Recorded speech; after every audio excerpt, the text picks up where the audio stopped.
is up, guys? This is Braden from the FiveSixKings Sports. I have with me David Breen. Go ahead and say hi, David. Hello, guys. My chest's a little raw. I'm in a lot of pain, so if you guys hear it in my voice, just know that I'm safe. I'm with people who love and care about me, even though they did a very bad thing today. Yeah, so he lost the bet if you guys were in last week. But we also got Big Hoff. Go ahead and say hi, Big Hoff. What's going on, guys? I hit David with a couple big chops today. It was great. I loved every second of it. Yeah, it was fun. So we'll be able to go over that during the podcast, and we'll be able to also release a video that we shot earlier of it. So get hyped for that. But today we are going to be going over UFC 264. Great card. I thought it was awesome. And, we're also going to be breaking down how David Breen lost a bet. How's that feel, David? How's it feel to lose that bet? Why don't you go fuck yourself, Braden?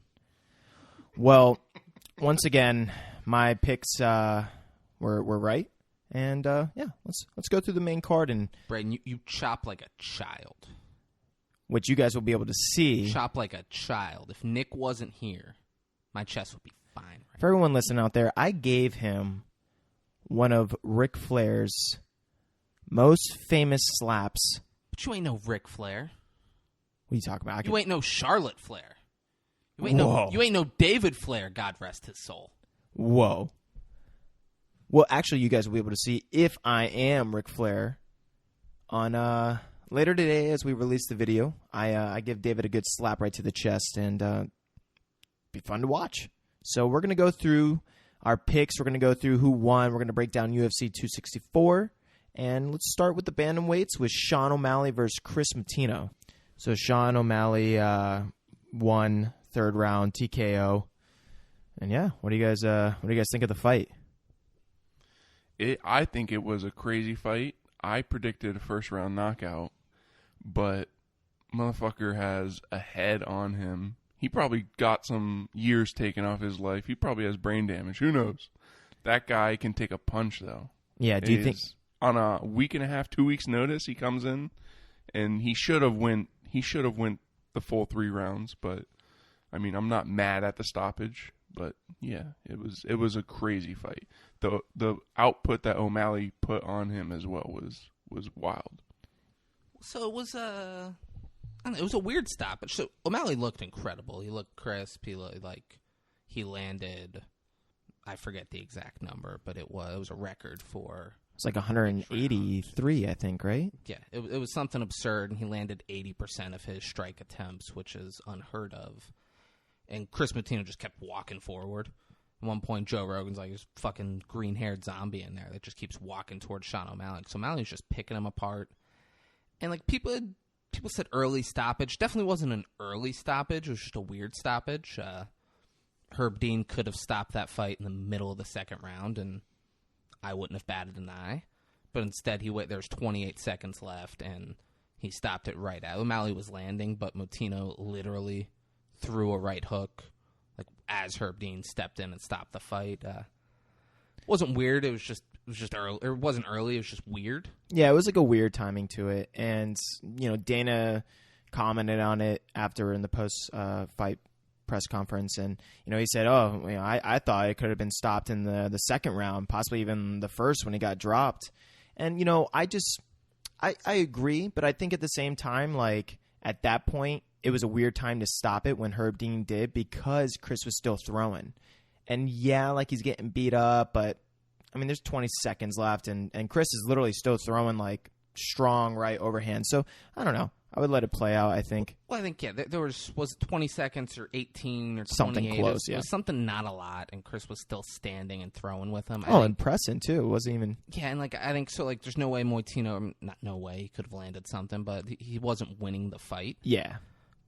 But, well, do you think... But it's such a huge difference for Moitino moving forward that he goes to a decision there, then he got stopped in the third round. Yeah, I think you let that fight play out at that point. If he stopped it a round before, I'd have been like, yeah, good call. You save this guy's health and put that first. But at that point, it's like you just let it ride out. Let it finish. Yeah.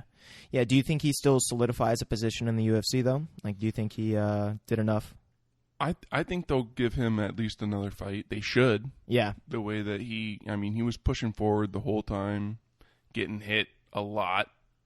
I mean, I think the way that he came out, he deserves at least another fight in the UFC. Yeah. Yeah, I agree. He should get a 1 or 2 fight contract because he's a tough motherfucker. He kept pushing the pace and just...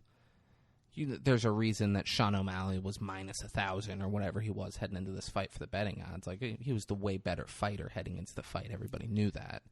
No one was like confused thinking that Moitino was going to go in there and just outclass him and outstrike him and win a decision. I think he did way more than was expected from him, and he should get at least another fight. And I'm pretty sure Chris both of them got the $75,000 bonus as well, so good for him, good for Chris, good for Sean. Awesome, good for him. Yeah, and I think this still helps Sean. I mean, he just put on a highlight, like even though he didn't get exactly what he wanted, I think this still just helps his career in general, But yeah, what do you guys think? Where do you think this goes from here? Like, where do you think Sean goes from here? So what helps him the most is what he did after the fight. Oh, you talking about his class, the way he acted about it? No. Which for the first time after he won a fight, he had a big stage. Yep. He called out. He said, Cody Garbrandt's lost 3 straight fights. Dominic Cruz, where are you at? Like, he just threw out big names in that division, which he's never done before. Before, his stance was, if you want me to fight someone like Dominic Cruz, you need to pay me Dominic Cruz money, which isn't how, like... It works. Yeah, like had Conor said stuff like that when he was coming up, I'm like, all right, you're not going to fucking fight. Like, we're not going to push you then. Like, Conor was just like, I'll fight whoever, whenever, for what I'm making, because he knew eventually I'll get to the point where I'm getting paid millions each fight. And, like, I'm hoping that that's what Sean O'Malley's mentality is now. Yeah, I think he kind of threw those names out, and I don't think he really believes he's going to get them. I just think that now he's going to get someone closer to them, to where if he beats his next opponent, then maybe he might actually be able to fight one of them.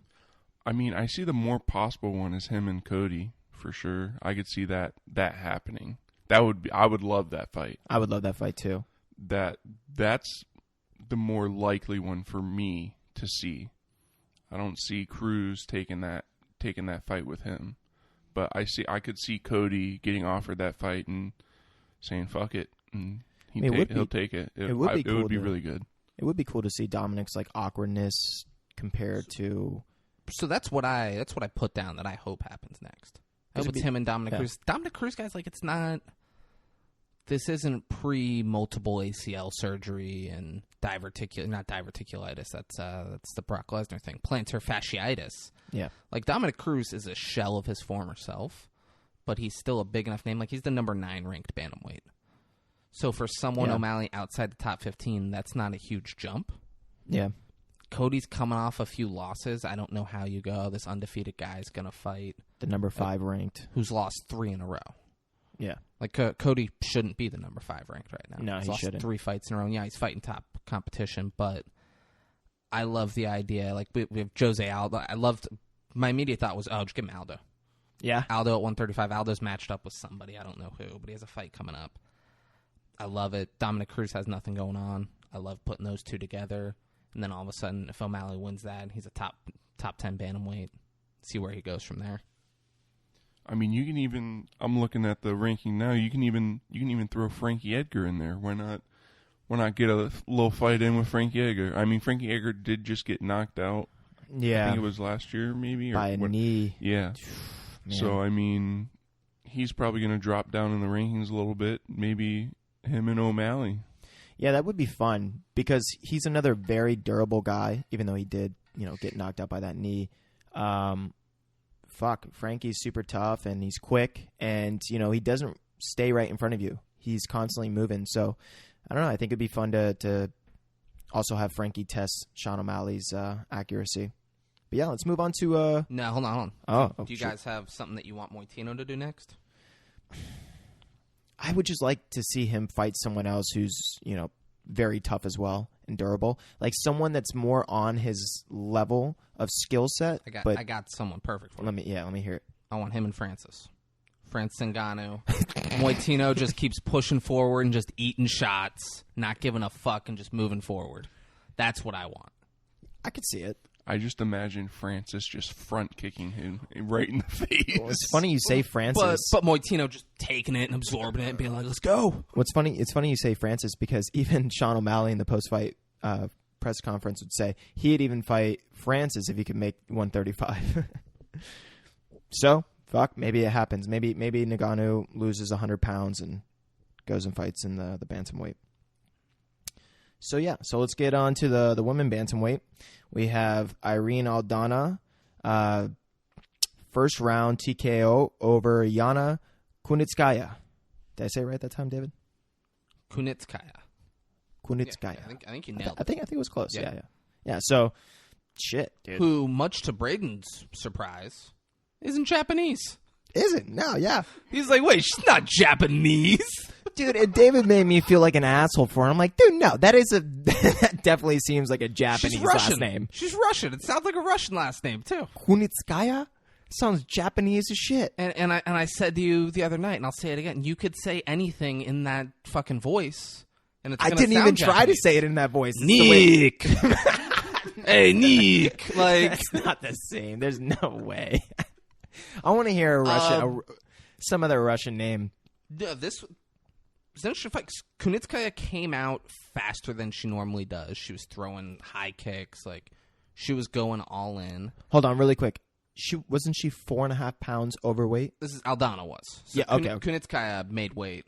Oh, okay. Well, my bad. Yeah. You were talking about Yana. Yeah, okay. She came and pushed. Yeah. So Irene Aldana, she missed weight by 4.5 pounds, which isn't great, and that's she needed the fight to go the way it did, which was she kind of weathered the storm and then started landing, put her down. Yeah. Yana came out super aggressive.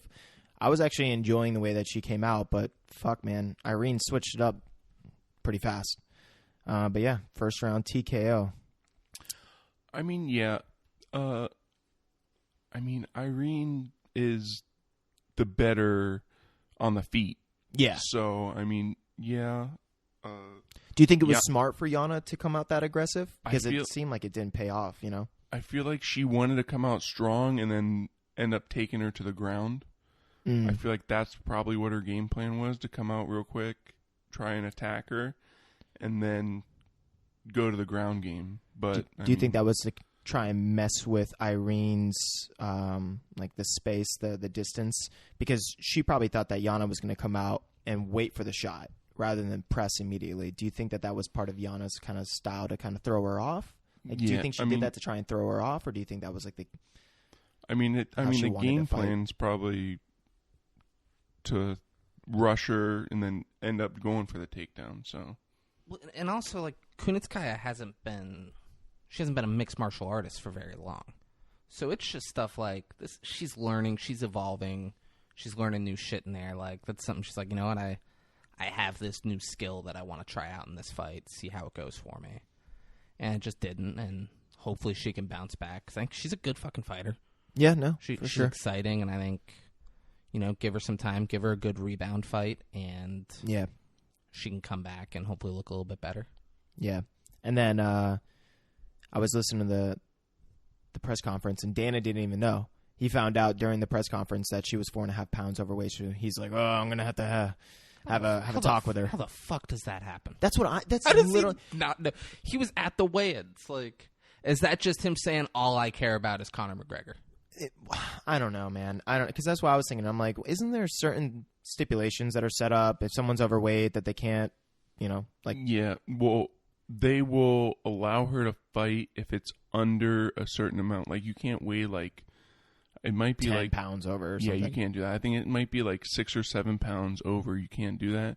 But if you come in overweight, you give up things like 50 to 60% of your purse that you were going to get. Yeah, that's insane. So, and you give it to the other fighter that you're fighting. So, yeah, and then obviously Irene has to, you know, KO her for it to be, you know, to make it seem it's even more legitimate, because if she's overweight and it, you know, it draws on over the fight, then it's going to be excusable as to why maybe she won, you know. Well, yeah, like if she misses weight like that and then just kind of holds on and ekes out a decision, like, looking forward for Irene Aldana, like, it's not as exciting as how it happened.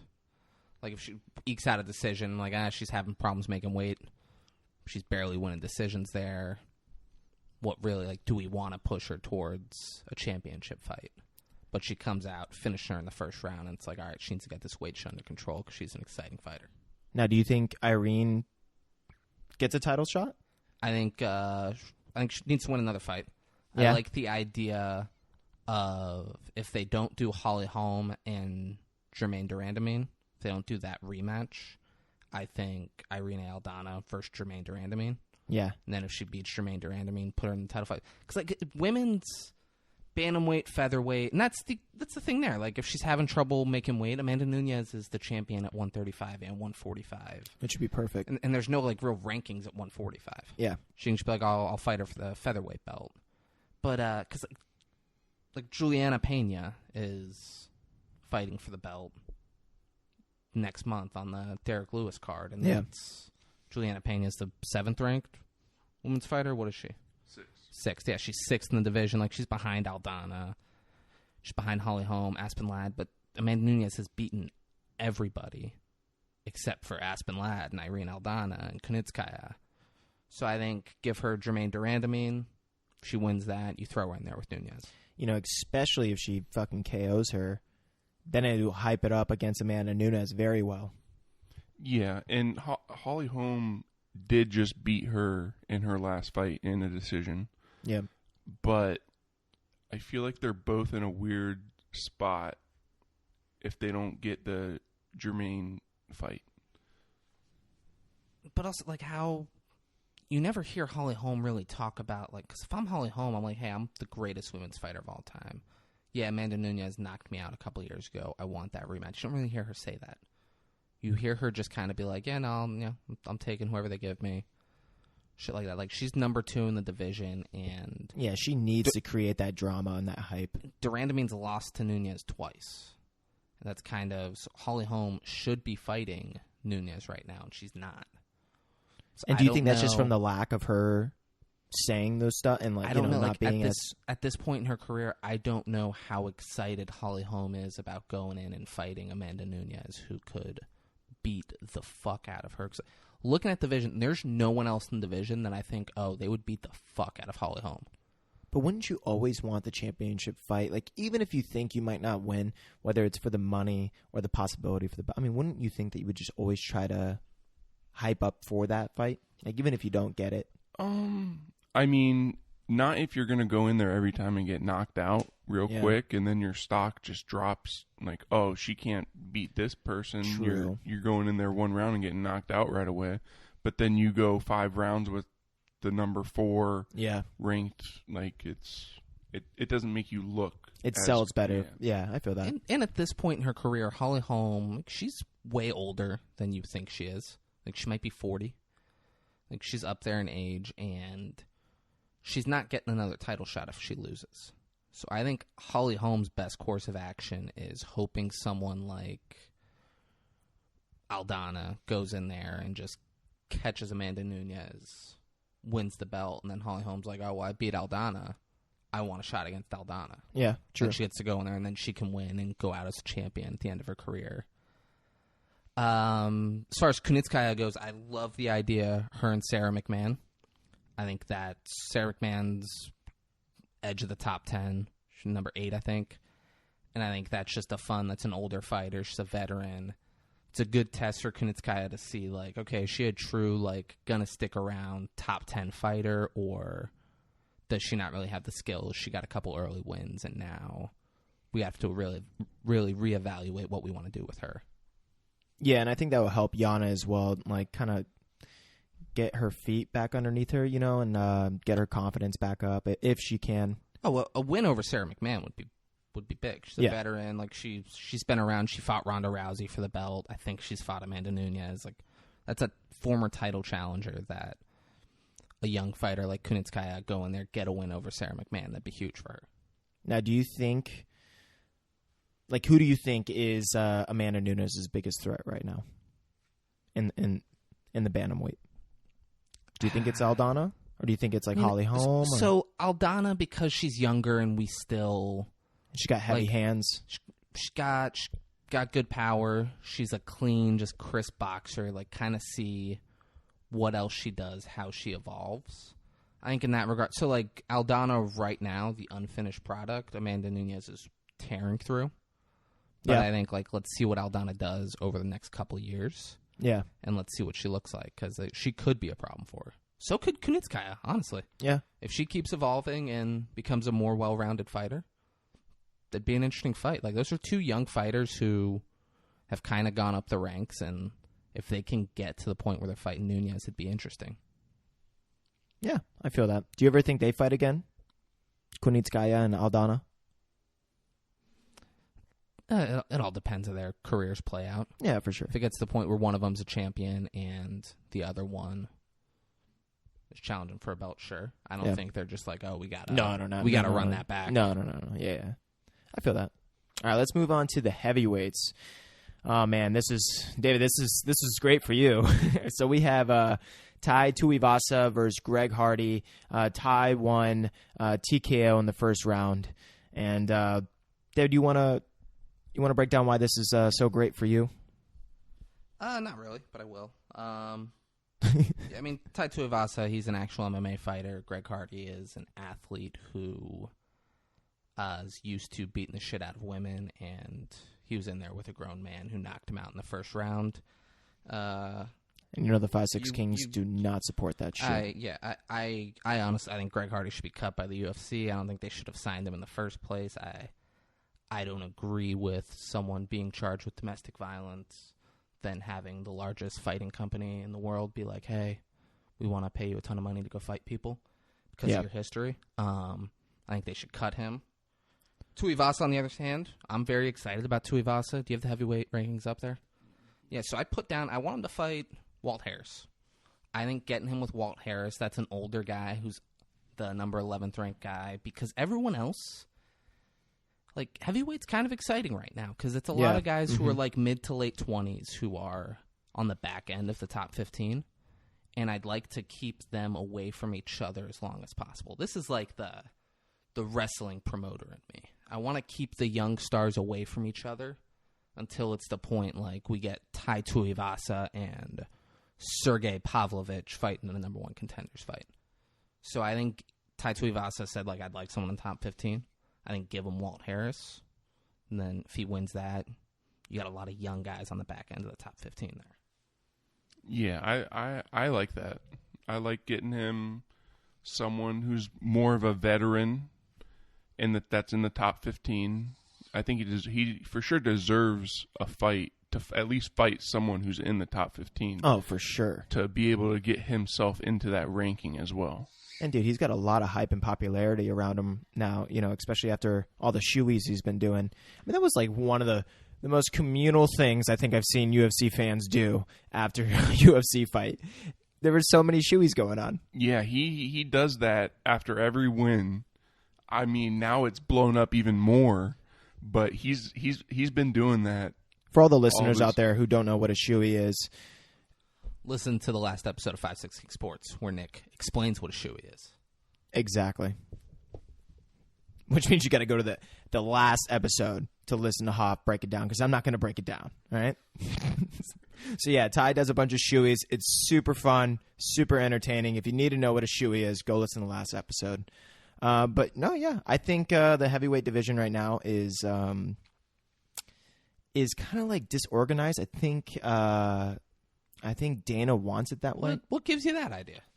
Well, the whole thing with the champion, Francis, and the interim title being a thing after 3 months of Francis winning. I mean, obviously Dana is trying to do something to mix up the heavyweight division. I think he's just trying to make as much money as he can and try to hype up some other fighters in the heavyweight.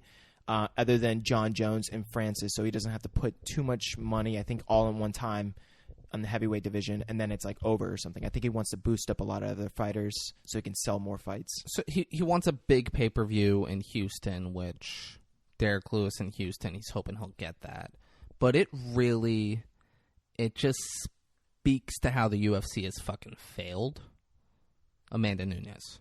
Go because off. I did not know until watching this last pay-per-view. Amanda Nunes is the co-main event. She's defending the belt against Juliana Pena. Amanda Nunes is the first ever openly gay combat sports fighter. She's a 2-weight division champion. She's beaten Chris Cyborg, Miesha Tate, Holly Holm, Ronda Rousey. Like, anyone who was ever in consideration for greatest woman fighter of all time. She not only beat, but finished in the first round. Yeah.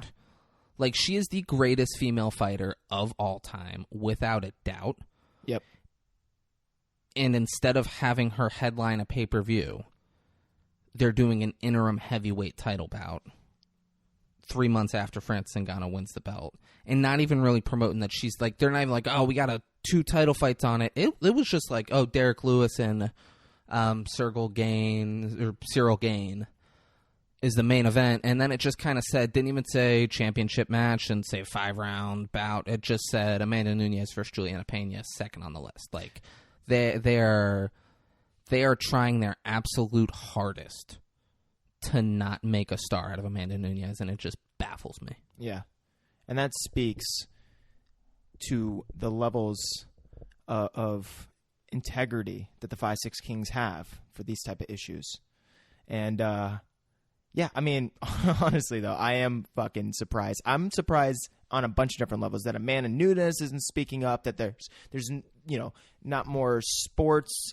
That'd be crazy if Amanda Nunes, though. I hear you, but if she's like, this is bullshit, I should be headlining the pay-per-view, why are they putting Derek Lewis? I'm surprised Derek Lewis isn't saying it. That's not, because Derek Lewis is getting a heavyweight title shot. I got some fucking money for Derek Lewis. Sports announcers, anyone who's goes to the press conferences to ask questions, you think that they would bring possibly this up, and I think it will be brought up at some point during like the hype up for this card, for that card. But yeah, I mean, I find it so disrespectful. I mean, but it's just silly too, because the UFC could be making so much money on a new audience and market by marketing Amanda Nunes, trying to capitalize on, her being a woman, being gay, all these things. And yeah, they're not doing it. I don't know why. I find it like there's got to be some weird thing to Dana. I don't know if it's like, well, because it's crazy. Because like, don't get me wrong, I love Rose Namajunas. Oh yeah, love her. Oh yeah, Rose is great. But like, talent-wise, skill-wise, accomplishment-wise, she's nowhere near Amanda Nunes. Who do you guys think is more popular? Thug Rose is 100% more popular. 100% more popular. Yeah, like, without a doubt, no question. And that baffles me. Yeah. Because Amanda Nunes is, without a doubt, the greatest women's fighter of all time.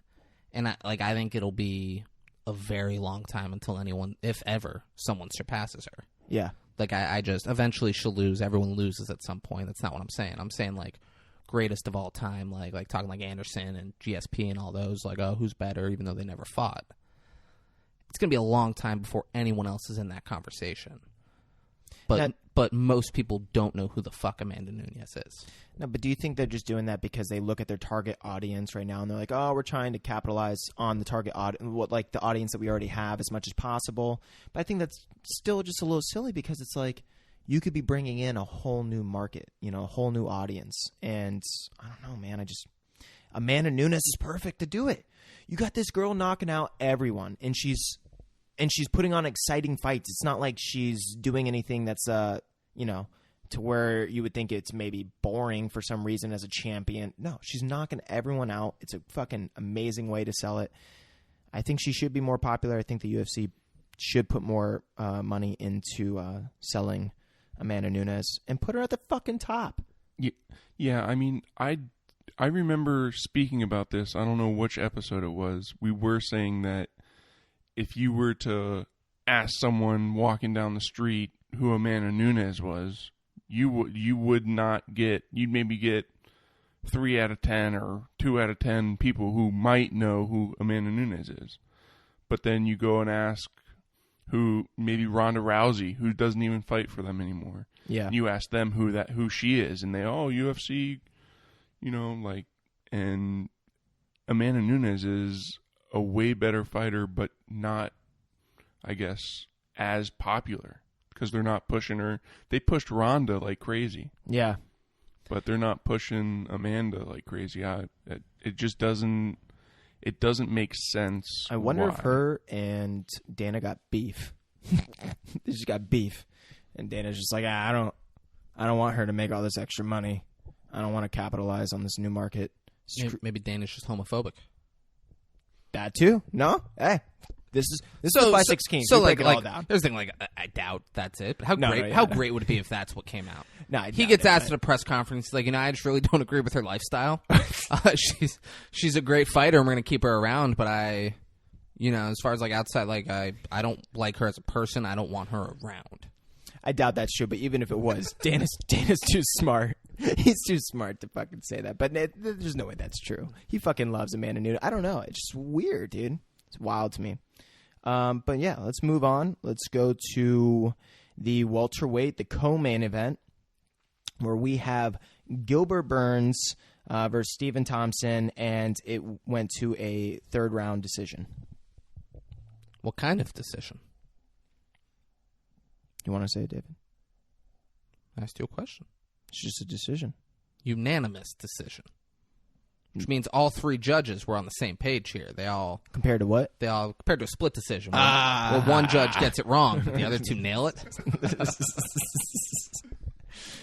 Yeah, so unanimous decision. Gilbert won. And, dude, I just wish they made this a 5-round fight. I mean, even though it was still, good for the 3 rounds, I just think there wasn't enough time for Thompson to, do what he needed to do with Gilbert taking him to the ground. And, fuck, man. It was close at the end, too. Thompson hit him with that back-spinning fucking head kick. That shit was crazy. Yeah, I mean, it was. I was thinking that Burns was basically just going to try and rush him and take him to the ground, and he did try and go for a guillotine. Yeah. In the 3rd round, where I had submission in the 3rd round. No, David brought that up. I was shaking in my boots for a second. He almost locked it in, and I was like, God damn it, "Ooh!" bro. It's hot for licking against this, right? Oh, he's going for it. I thought Get the it. same thing when in the 3rd round he hits him with a back spinning fucking head kick, and I'm like, oh, that's it. I knew it. It was coming. But no, luckily, it was still a very well, fight. And Yeah, like it was like good. Like that was Gilbert's game plan was to Yep. grab him, take him down. He did it. Like he stay off the X. Yeah. like he executed his game plan well. Yep. It wasn't exciting. It wasn't like until like Wonder Boy on the feet, like trying shit, and when he landed that kick, that's all exciting. But Gilbert's offense wasn't exciting. And it was still close. Oh, it was a close fight. It was good grappling, but it was uninspiring because there was nothing I saw in that fight where I was like, oh man, Gilbert could bring that into a rematch with Kamaru Exactly. and look great. Like that was like he did. It was exciting. Like he called out. He said Nate, Masvidal, Leon Edwards. I think if he could get any of those 3, that's awesome for him. Yeah. Mm-hmm. Go out, fight Big one money of those. fights too. So like Leon shouldn't even fucking consider that fight. Yeah. With Wonder Boy losing now, like I think for sure he gets the next title shot after Colby. Maybe they announced a date for Usman Colby? Maybe before Colby. Who the fuck knows what's going on there? Yeah. Right. But I assume Colby's next, and I think Leon would get the shot after that. But I feel you though, David. I mean, I just wish Thompson would have won because I felt like it would have been so exciting to see him go up against Usman and kind of present a different challenge that no one else has really gave, I feel like, Usman yet, Yeah, but like after watching how that went down. But Burns still did, or Thompson still did good on the ground, even though, like, he was taken down. Gilbert wasn't, able to do much with it. Yeah, I hear you, but like I just think after watching Thompson, like watching how that fight went down, watching how Gilbert controlled the pace. I don't want to say easily, but like he controlled the pace of the fight from the first round through the end. I think Usman is so much better than Gilbert Burns. His grappling is like he doesn't submit people, but his wrestling is amazing. Like he would push him up against the cage and just control the pace of the fight. So I think after seeing that, I don't feel the same as I did after seeing like Tony Ferguson get the shit beaten out of him by Charles Oliveira and then being like, oh, thank God he didn't fight Khabib because that's what would have happened. But it's a similar feeling to that where I'm like, okay, Wonder Boy would not beat Kamaru Usman at all. One thing that I would like to see, though, between Thompson and Usman is the championship round fights. I'm talking like that third round? No, that fourth and fifth round. No, but for real, because Thompson, I just feel like, he has great stamina, but even more than that, he knows how to pace himself. And I feel like he would be still pretty fresh in those later rounds. And being as, good at striking as he is, I would just like to see those championship rounds if he was able to make it to him with Usman. He was also down going into the third round, so he was. Wait, with Burns? That's the thing. He wasn't. No, he wasn't. Which is crazy. So, he should have been. Yeah. I thought Burns won the first 2 rounds, but all 3 judges, it was 29-28. I thought Thompson won the second round. I was taken down for the that's last crazy. 20 seconds. I don't think the takedown should warrant. See, that's another thing too. It's like how do the judges, judge?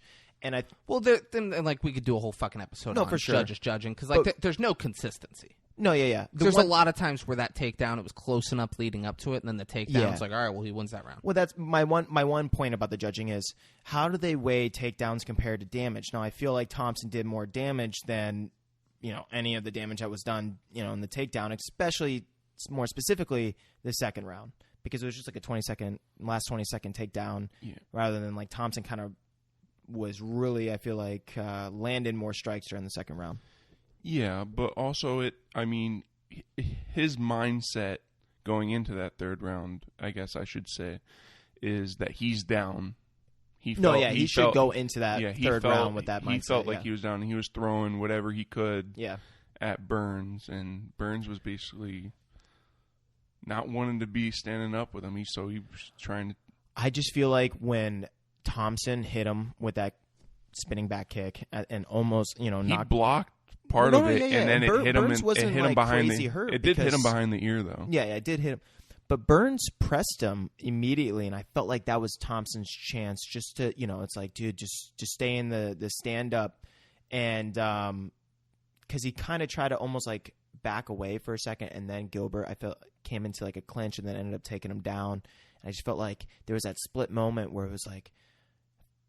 That was like Thompson's chance, and I felt like he kind of tried to keep his distance a little too much during their exchange. Yeah, he definitely had a second there where it was a window where you were like, oh, maybe he'll finish this. Yeah. And then he just didn't. Yeah, and like Gilbert try to keep his distance or something. Yeah, and then Gilbert closed it. Yeah. So do you guys like? So Gilbert kind of pigeonholed himself here, I think, by taking the Thompson fight. It's like, yeah, he won, but there's no like. If he can't get Leon Edwards, Jorge Masvidal, or Nate Diaz, there's no one else in the division that I think makes sense for him to fight. I think it was still good though, because it shows that he should get something closer to the title. Yeah, but so like, but what I'm not like what I'm saying here is like there's nowhere for him to go now if he doesn't get one of those 3. Oh, okay. Let's say Leon's like, I'm not fighting. Let's say Nate and Masvidal are like, we don't want to.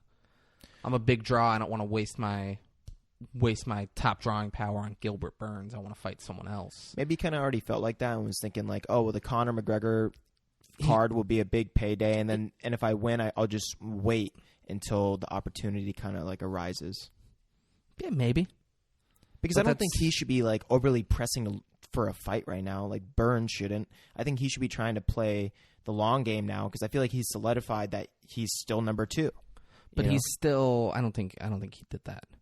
I think Leon Edwards should have been ranked higher than him heading into this. Yeah, I think so too. He's not, but still, very top to where he should be. But that's he's still a win away. So now he's sitting back and like, who else? He's a win away against either Leon Edwards or Colby Covington.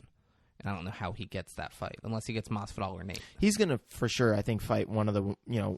If Colby or Leon or both fight Usman, Gilbert's gonna get one of the losers. I think. And then if he wins, then he's going to get a rematch, I think. I mean, I'd like to think so. That's like years down the road. I don't think there's a chance he gets Colby. I think if Colby loses to Usman, he's fighting Masvidal. Yeah. I think there's the bad blood it's there. He like, wants Masvidal. There's also him and Nate Diaz talking shit. Like, Colby is someone who gets those fights. That's why I don't think Masvidal or Nate would take Gilbert Burns. Nate might because he's like, oh, he's a bad motherfucker. Let's do it. Let's throw hands. Which I think you're right, and I think he'll have to wait until whatever happens between Edwards and Usman, which is a while away, which, like, I just think Gilbert's going to be waiting for a while. Like, I don't think we're going to see him fight for, like, a year.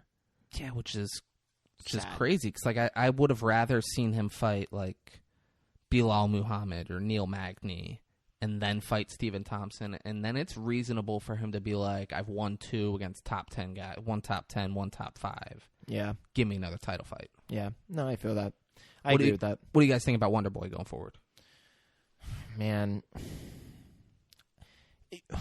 Like, is he going to retire? I don't think so, but it's like, I feel like he has so many other exciting fights that, he could pull off. I don't know. What do you think that he's going to want to continue if it's not for the belt? What I see is that if he gets, like, say he gets 2 fights in the top 10, he wins both of those, and Usman's still the champ. I think if he wins 2, he could possibly challenge Usman, but he has to win 2 top 10s, and Usman has to beat everyone who's basically in front of him. And that's the thing. So, like, Usman would have to beat Colby and Leon Edwards, and then Gilbert Burns again. Is Thompson still top 5? Shot. We'll see when the rankings come out. I mean, I imagine he will be. He lost the number 2 guy, and right, the people behind Vicente Luque and Michael Chiesa, like none of them are jumping him. I imagine he'll stay right where he's at. But I think it would be tough for, like, Stephen Thompson would need wins against, like, Leon Edwards. Like, he would need a huge win like that, I think, to get a title shot. Or I think he's 3 or 4 wins away. He's older than he looks. He's 38, I think. Yeah. I think he should retire, or at this point, like, the Chimaev fight should make sense to him. Before he was saying it's a lose-lose, because if I beat him, I should beat him. But, like, he's coming off a loss now. I think he's further away from a title than he's been in a long time. And I think take the young up-and-comer who there's a lot of buzz around, people think he's a fucking killer, and go out there and shut him down and then be like, I'm still fucking Wonder Boy. Yeah. And then if he does that, though, who do you think he should call out? Do you think he should call out Edwards if he did that? It all depends on, like, when that fight would happen and what plays out after. Yeah. There's no way to forecast, like, what he should do after a Chimaev fight. Yeah. No, I feel that. I mean, he's just so lengthy, and some of the other people in the welterweight division aren't as, like, lengthy and tall as him. I don't know who maybe Muhammad. But, like, if you're Wonder Boy, like, yeah, rankings-wise, that's Bilal Muhammad's in the top 10, but who's the bigger name? Who are more MMA fans, like, excited about, Bilal Muhammad or Chimaev? Chimaev. And it's Chimaev all day. Yeah. Like, that's kind of... So, like, it depends on it. Does he want to be, like, a purist and be like, I'm only fighting people who are ranked near me where it makes sense? Or does he want to be like, whatever. There's a ton of buzz around this kid. Let me beat the fuck out of him and go out there and just take the buzz off him, put it back on me, and then try to climb my way back in. Yeah, so hopefully, for Thompson, the timing works out, right? And hopefully, he can get a couple wins or good fights to get back into the title conversation. Because I would love to still see him go up against Usman. But it's just a very iffy thing because of the timing of all the things and his age. It's like, how long could he kind of maintain that career until another title opportunity? But yeah, so that is the co-main event. I had Thompson winning KO in the 3rd round, but I lost, so it's all good. Because in the main event, the lightweight, Dustin Poirier versus Conor McGregor, Dustin won TKO 1st round. Hold on. Even though... You say doctor stoppage. You tell him say doctor stoppage. Yeah, but it does say here... Say it. Doctor stoppage. There we go. Conor was yelling that in the cage. Yeah, I mean... Tell him to say doctor stoppage. No, it was a doctor stoppage. But yeah, they have it here as 1st round TKO. So what do they really count it as? I'm still a little confused. It's a technical knockout. It's doctor stoppage goes under TKO. That's how we were playing it too, weren't we? Yeah. So Man, I thought Dustin was fucking... So for those of you who didn't see the fight and are listening to this first, it's Conor threw a kick that Dustin checked on his elbow, and then went to push off and throw a punch, missed the punch, and then when he stepped back, his leg just gave out. He snapped his tibia and just fell back. And it was right at the end of the round. So Dustin went in, threw some punches, Conor covered up, the round ended, and then Herb Dean was like, all right, guys, go to your corner. And Conor's like, look at my fucking leg. Yeah, it's broken. He's like, I'm not going to be able to get up and keep doing this, Herb. And the doctor came in. He's like, he snapped it. Yeah, it was bad. It was bad. When he stepped back, it was legitimately his shin bone, touching the floor. His foot was completely caved under. It was gross. But yeah, I mean, Conor comes out, 2 spinning back kicks to the fucking ribs. Dustin seemed like he defended him pretty well. And then they started going back and forth a little bit, and Dustin took him down. So Conor threw some kicks. He threw some leg kicks that were hard as fuck, and he was landing his leg kicks. He was landing some punches. There was one in the beginning, though, too, that it was more like his foot hit Dustin. Dustin tried to check it, and he pointed at it. Dustin thought that's what broke his tibia, but it was actually later in the round. So that was the last one he threw. Yeah, that was the last kick he threw in the beginning. Yeah. Dustin shoots a takedown, gets him up against the fence. Instead of stuffing the takedown, Conor goes for a guillotine. Which I think we should add is Dustin's one of his best submissions. Yeah, if you're Conor, your jiu-jitsu isn't going to be on par with Dustin's. You try to stuff the takedown and get away from there. And instead, he's too arrogant and thinks, I'm going to choke him out because I'm the greatest fighter ever. Dustin did some ground and pound. Conor was illegally grabbing Dustin's gloves and pulling him down and then kicking him in the face, which can't do. which warrants a DQ. Herb Dean didn't notice it. Dustin was pointing it out to him. Can you imagine that's how the fight ended? That would have been amazing. Nothing would have made me happier. Herb Dean stops Conor in. cheats. Oh, you mean the DQ? I thought you meant if Conor cheated and KO'd him with an up kick. No, I mean, he's I'm the best, and Dustin's he was grabbing my fucking gloves. No, I meant Herb Dean saw that he was grabbing his That'd have gloves. been great too. Conor would have freaked out. Yeah, that. So then they stood back up, and Conor snapped his leg when they were exchanging. Yeah, and there's a lot of debate. I thought Dustin was pouring it on, and Conor now in the videos out there was acting like none of the ground and pound did anything to him. Yeah, there's not that much swelling, but they were going back and forth. Dustin was landing shots on the ground and pound. Conor was also possibly throwing some illegal elbows to the top of his head. Yeah.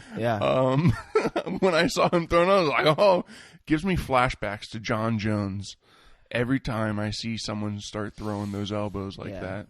Herb Dean's don't make me do it, Conor. Don't put me in this situation. He was throwing those elbows, and he kept pulling, like David said. He was pulling on his gloves, and they eventually stood up, and he snapped his fucking leg.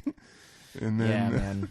So it's interesting because Dustin obviously, I'd be shocked if any of the judges didn't give the first round to Dustin. But it's not like we saw Chad Mendez take Conor to the ground and bust him open and fuck him up on the ground, and then Conor came back in the next round and won the fight.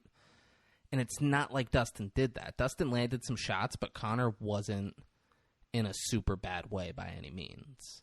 It would have been interesting to see this fight goes out in the second round. So it's very possible. Dustin took very little damage.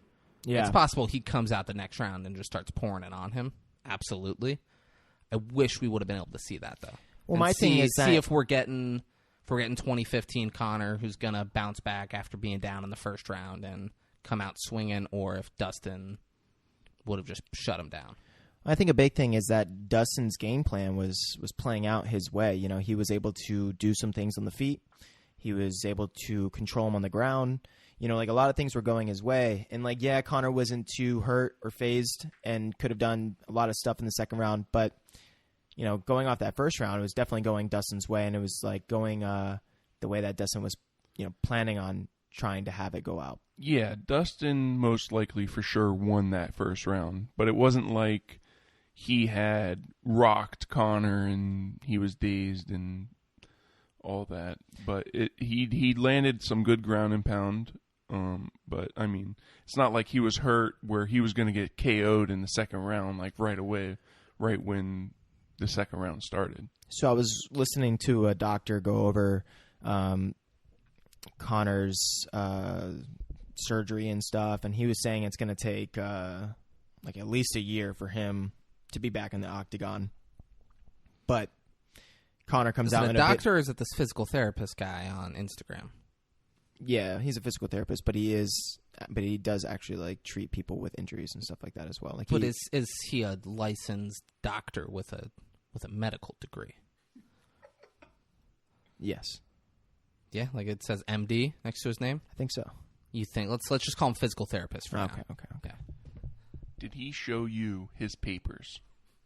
No, but he's saying it's going to take him a year to get back in the octagon. Conor comes out with a video today, I think, on Instagram. 6 weeks on the crutch, baby. Yeah, six weeks on the crutches, and then after that, then training will begin. And his doctors came out with a statement saying that they believe Conor's going to make a full recovery. So do you? And those are actual doctors with MDs. Yeah, I believe that. Who did the surgery on Conor? Yeah, I don't know. It's sad with Conor at this point.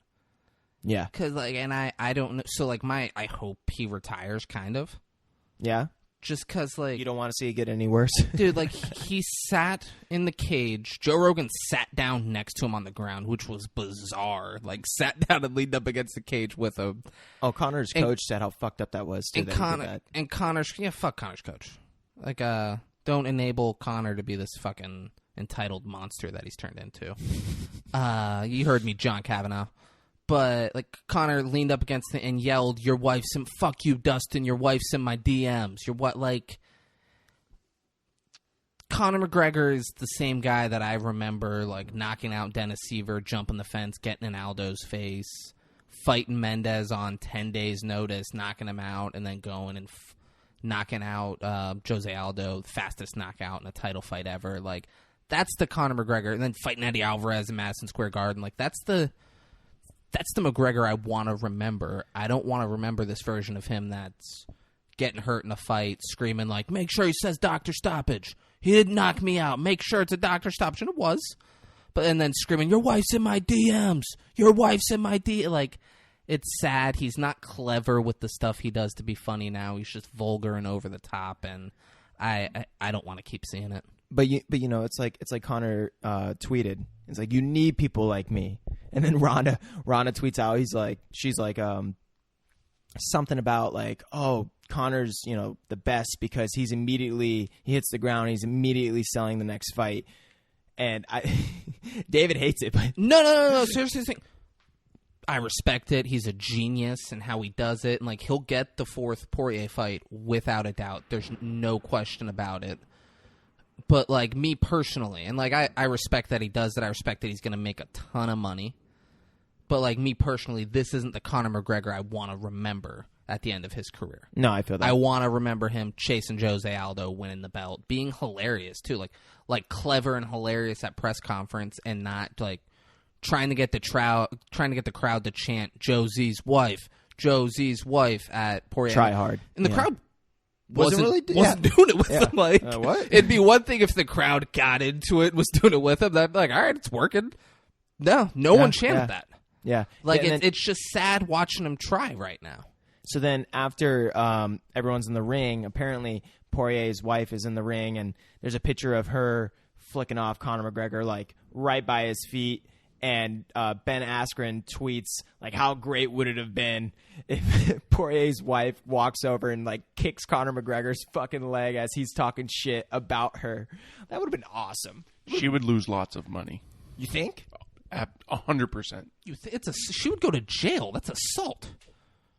She didn't, sign a contract to fight him in the cage. It's after the fight. She goes over and stomps on his injured leg. She'd for sure get arrested. Maybe just a little kick. She'd still get arrested. Yeah, you think? And sued. Yeah.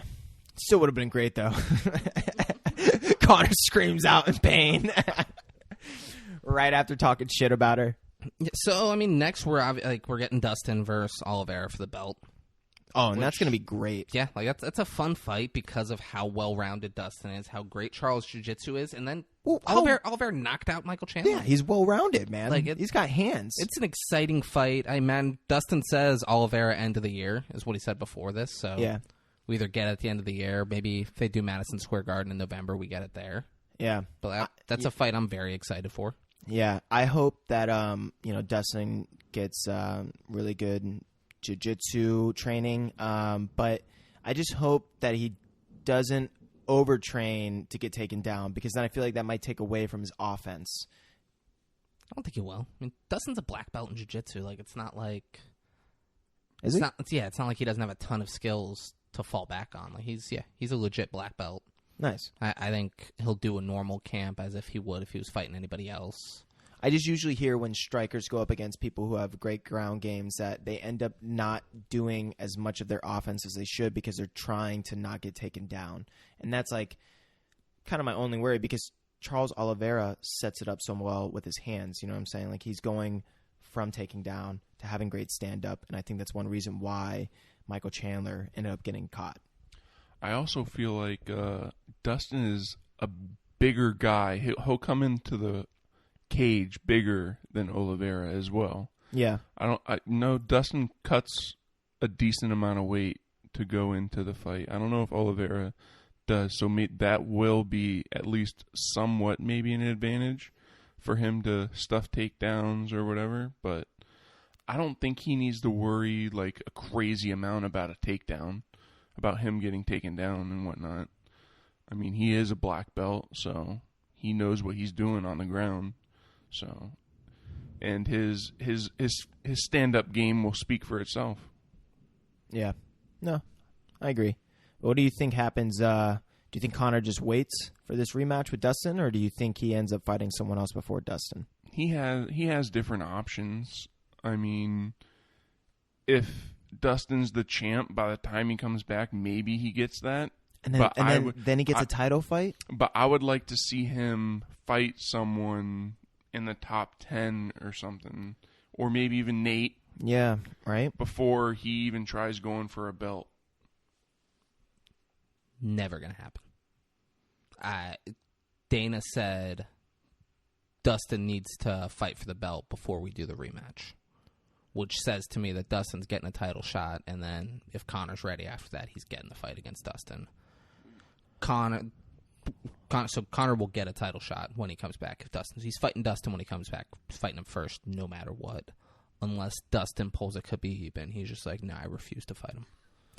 If Dustin, I don't think Dustin will, because I think Dustin's got a charity, he's got a family, and he's like, "Look at all the fucking money that I'll make off a championship rematch with McGregor." And Dustin's beaten him twice in a row now. Dustin will be like, "I'll go kick his ass again." Now, do you think anyone else in the division is going to, like, I don't know, not be happy with the fact that McGregor just not be happy, but be like, get to lose 3 fights in a row and come and fight? No, they're gonna be pissed. That's what I'm saying. Like, I'm sure there's gonna be other people in the lightweight division who's gonna be overly spoken about how they deserve a fucking title shot. Yeah, so like they'll be angry and upset. But like, what can Justin Gaethje do? What can Michael Chandler do? Like, it's Dana's fucking company. Yeah, and if these two agree to fight each other for the belt, then it's what happens, and the other fighters can be mad about it all they want, but promote yourself the way Conor has and be the biggest star in company history, and then we'll just give you a title shot whenever you want.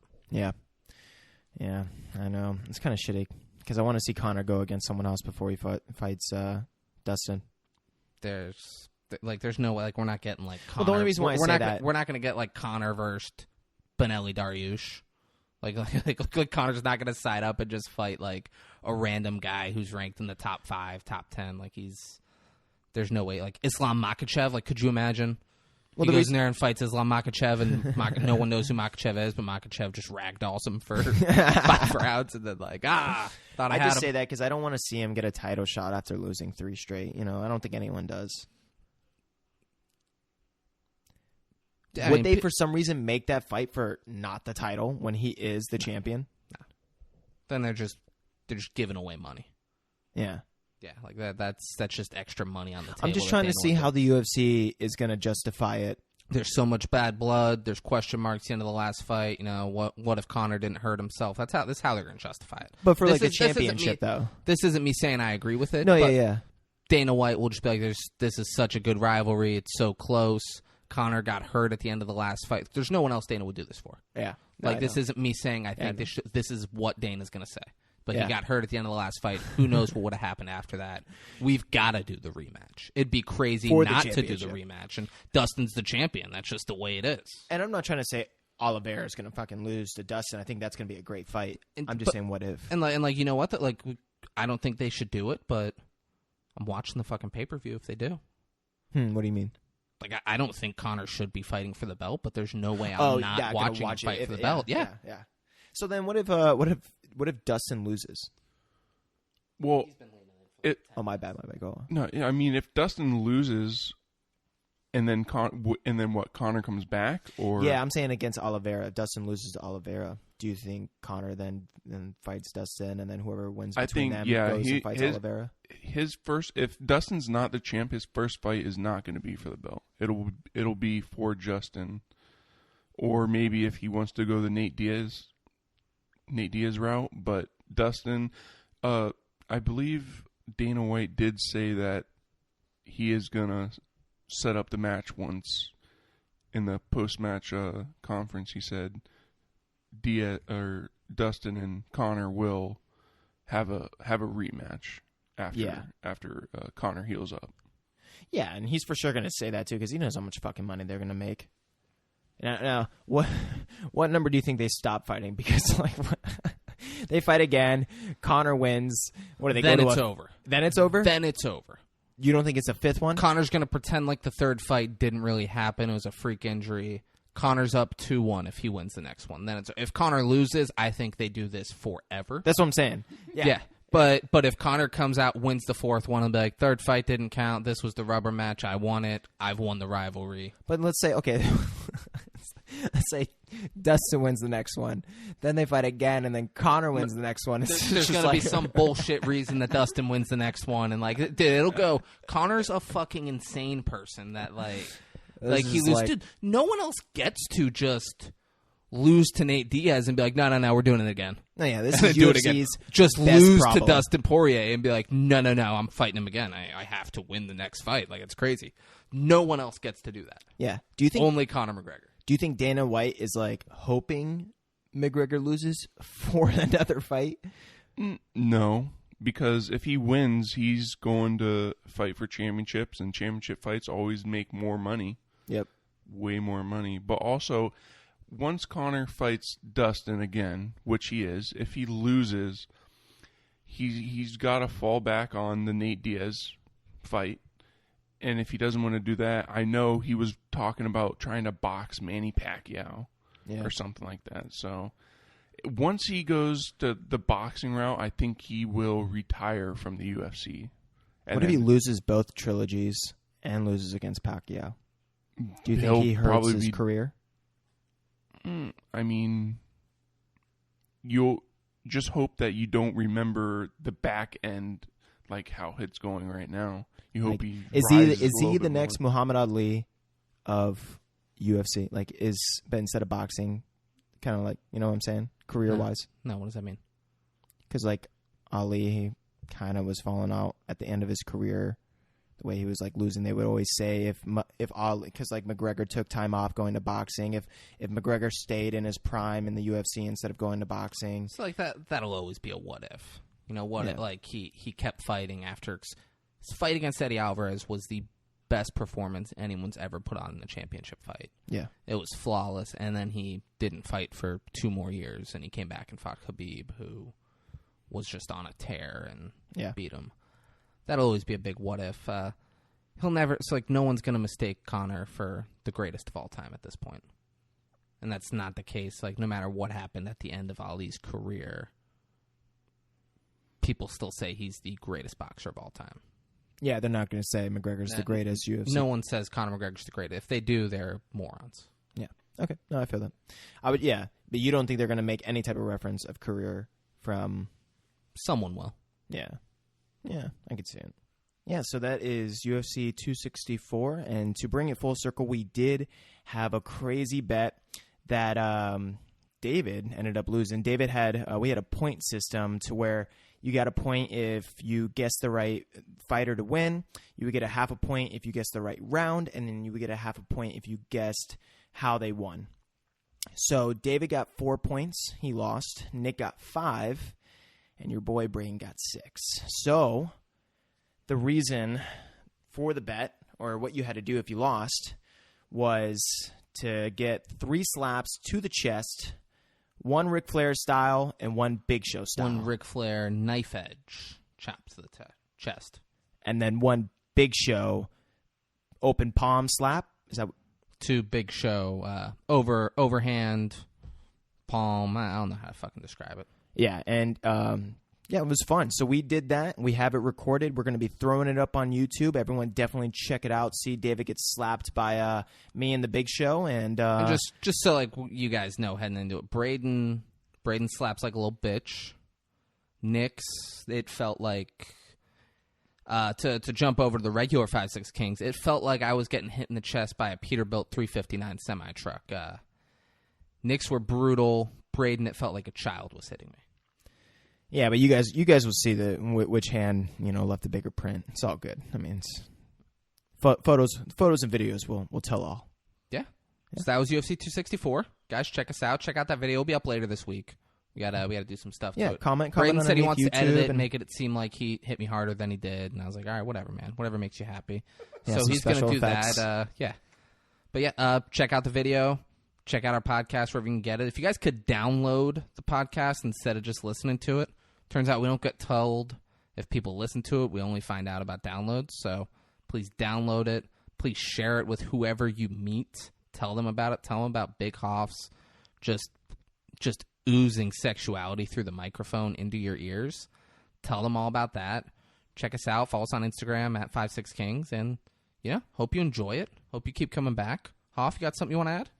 We will catch you wonderful boys, girls, womans, dads on the next one. Yeah, whatever gender you are. Yeah, we'll see you guys soon. Take care. Beach County, that's where I'm from. Where niggas get gunned down and left slump when we dumb just for fucking round. This ain't